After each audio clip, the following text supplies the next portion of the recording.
Okay, buckle up, because today's deep dive takes us straight into the Old Testament, Genesis chapter 26, for a story with more twists and turns than you might expect. It's a story that seems simple on the surface. A dispute, a bit of family drama. Exactly. Now, I remember learning about Isaac and the wells, but honestly, it always seemed like a bit of a footnote in the grand scheme of things. Well, for starters, it's not just about the wells themselves, but what they represent: power, wealth, and control in a land ravaged by famine. Absolutely. We see it all the time, conflicts over resources, territories, access to essential things.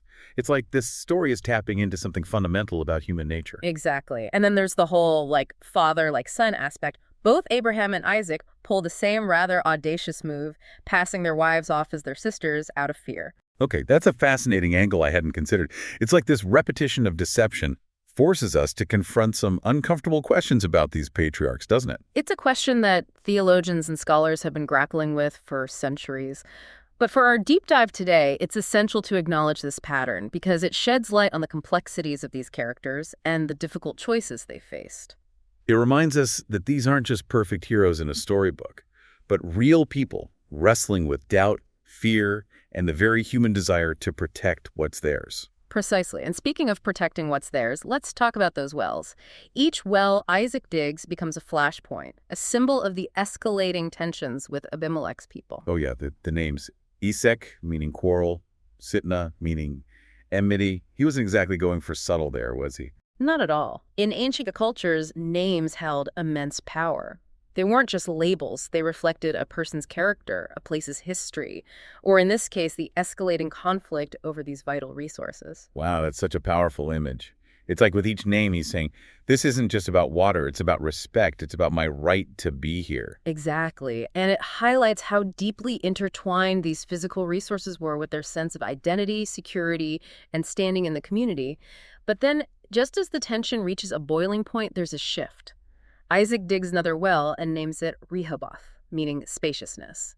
What do you make of that? It's almost jarring, isn't it? You've got these previous names dripping with conflict, and suddenly it's like he's found a place of peace, or at least a willingness to coexist. It's a turning point, both practically and symbolically.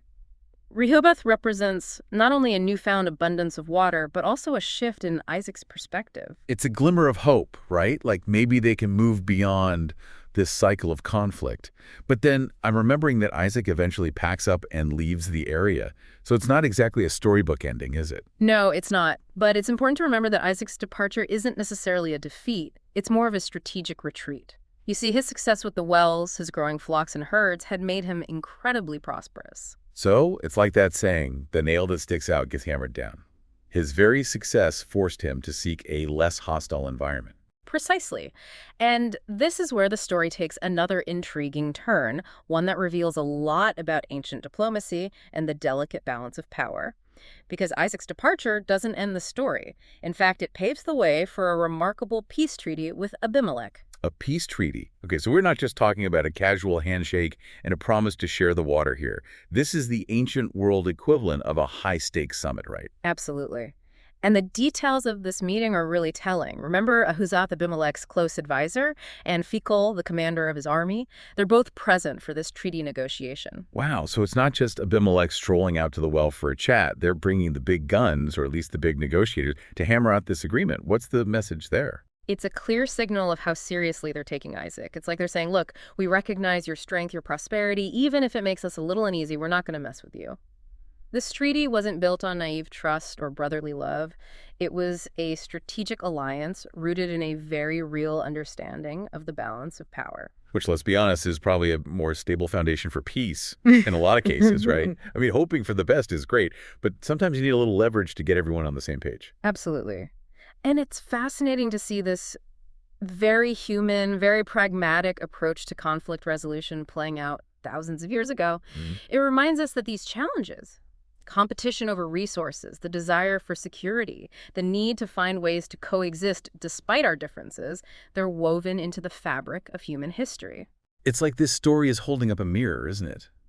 Because we still see these same dynamics at play today, whether it's on a global scale with nations vying for control or even within our own communities. It makes you think, what can we learn from this ancient story about navigating these complexities, about forging lasting peace, even when it feels impossible? That's the question, isn't it? And what strikes me is that while there's clearly a recognition of power dynamics at play, there's also this element of respect, a willingness to acknowledge Isaac's right to exist and thrive, even if it means making certain concessions. And that willingness to acknowledge the other side, to find some common ground. Maybe that's the key takeaway here. Because it's not about erasing your differences or pretending everything is perfect. It's about finding a way to move forward together. Exactly. And that brings us back to those well names, doesn't it?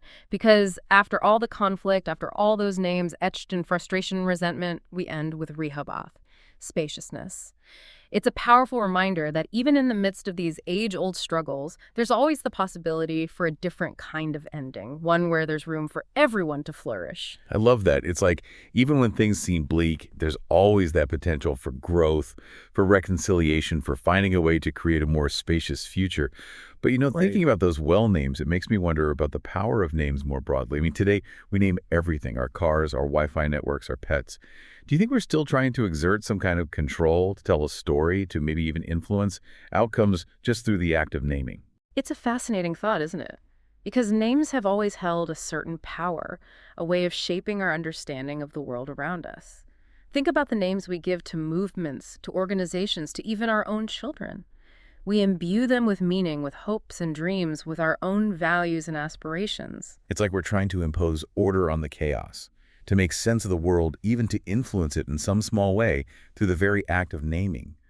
It's a powerful reminder that these ancient stories aren't just dusty relics of the past. They're filled with these timeless truths about human nature, these echoes that resonate even today. Absolutely. And as we delve deeper into Isaac's story, as we move beyond the wells and the treaties and into the complexities of his legacy, it's a question worth holding on to. What stories are we telling? What kind of world are we shaping? Through the names we choose, the actions we take, the way we choose to navigate this complex and often messy thing called life. It's almost like those stories we tell ourselves and each other, they become a kind of self-fulfilling prophecy. We carry them with us, let them shape our choices, maybe even define our destinies in a way. It's a bit daunting when you think about it. It is daunting, but it's also empowering. Because recognizing that power, that ability to shape our own narratives, it means we're not just passive players in some predetermined story. We have agency. We have choices. And that brings me to what I find most intriguing about Isaac's legacy. It's not just about the wells, the treaties, or even the family drama. It's about the questions this story raises, the challenges it poses to us, even thousands of years later. You're right. It's easy to get caught up in the surface level details, but this story is so much richer, so much more thought-provoking than that. So as we prepare to emerge from this deep dive, what are those big, lingering questions we should be taking with us? Well, for me, it goes back to those echoes of Abraham, the way Isaac repeats his father's deception, even with the potential for a different path right in front of him. It makes you wonder, did Isaac ever truly break free from that cycle? Or did he simply find a different way to navigate it, perhaps a more diplomatic way? And even more broadly, are we destined to repeat the patterns of our past? Or can we learn from them, evolve to do they? Choose a different path for ourselves. Those are questions that cut right to the heart of things, don't they? They're about personal integrity, about generational legacies, about the very nature of progress itself. It's like this story, as ancient as it is still speaking directly to our own struggles, our own search for meaning and purpose in a world that often feels chaotic and uncertain. Exactly. And maybe that's the most profound takeaway of all. These ancient stories, they endure because they tap into something universal, something timeless about the human experience. They remind us that we're not alone in our doubts, our fears, our aspirations. And perhaps by engaging with these stories, by wrestling with these difficult questions, we can find a path forward that is both rooted in wisdom and open to the possibility of creating a more just, compassionate, and spacious world for ourselves and generations to come. Beautifully said. And on that note, I think it's time for us to surface from this deep dive, leaving our listeners with plenty to ponder. As always, thank you for joining us as we explore the depths of this ancient story and uncovered its enduring relevance for our lives today. It's been a pleasure diving in with you. Until next time, may your wells run deep, your treaties hold strong, and your own stories be filled with purpose and possibility.